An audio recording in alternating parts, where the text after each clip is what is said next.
خان صاحب کا 2023 کیسا رہنے والا ہے؟ پاکستان تحریک انصاف کا کیا بنے گا؟ اتنے سپورٹرز ہیں ان کے جو فلی سپورٹ کرتے ہیں، چاہتے ہیں کہ خان صاحب دوبارہ حکومت میں واپس آ جائیں. چانس لگ رہے ہیں آ رہے ہیں حکومت میں واپس؟ دیکھیں بڑی انٹرسٹنگ چیز ہے. ابھی میں آپ کو بتا رہا تھا کہ 2023 کو جمع کرنے سے 7 کا عدد بنتا ہے. جب خان صاحب الیکشن لڑ رہے تھے 2018 میں پرائم منسٹرشپ کے لیے، تو تمام اسٹرالوجرز نے پاکستان انڈیا سے یہ کہا تھا کہ وہ پرائم منسٹر نہیں بن سکتے کیونکہ ان کی کنڈلی میں یوگ نہیں ہے. میں نے اس وقت ایک لاجک دی تھی نمبر 7 کی، اور میں نے یہ بتایا تھا کہ 7 کا عدد خان صاحب کے لیے لکی ہے.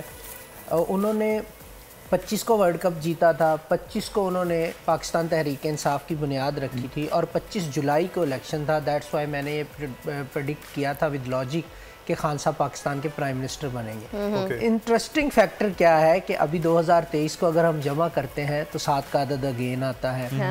پھر اس کے بعد تحریک انصاف کے لیے بھی 7 کا عدد لکی ہے. خان صاحب کے لیے بھی جو ہے 7 کا عدد لکی ہے. ابھی جو نیکسٹ پرائم منسٹر بنیں گے وہ 25th prime minister of Pakistan بنیں گے.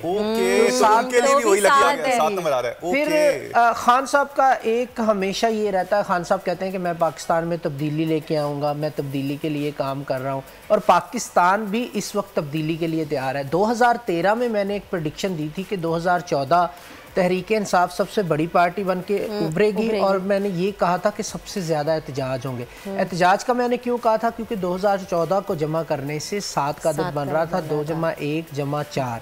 ٹھیک ہے، اور تحریک انصاف اس لیے سب سے بڑی پارٹی بن کے سامنے آئے گی میں نے کہا تھا کیونکہ خان صاحب کو 7 کا نمبر فیور کر رہا تھا. نیمرولوجی میں ایک سائیکل ہوتا ہے 9 ایئرز کا. بہت سارے لوگ کہتے ہیں جی اسٹرالوجی میں ہمیں پتہ چلتا ہے نیمرولوجی میں 9 ہی نمبر ہے، اس کے بعد کیا ہوتا ہے. تو میں آپ کو بتاتا ہوں کیا ہوتا ہے. 2014 کو جمع کرنے سے 7 کا عدد بن رہا تھا، احتجاج ہوئے، پاکستان تحریک انصاف بڑی پارٹی بن کے شروع آئی، اس چیز کا آغاز ہوا. آج 9 سال بعد سائیکل رپیٹ ہو رہا ہے. 2023 کو جمع کرنے سے 7 کا عدد بن رہا ہے. پاکستان تحریک انصاف تو آلریڈی بڑی پارٹی بن چکی ہے. احتجاج پاکستان میں 2014 میں ہو چکے، بٹ اس وقت عوام اور عمران خان وہ تبدیلی نہیں لا سکے جس کی وہ کوشش کر رہے تھے. 9 ایئر کا وہ سائیکل کمپلیٹ ہوا ہے، تو اب انشاءاللہ 2023 میں وہی کنٹینیوٹی چلے گی.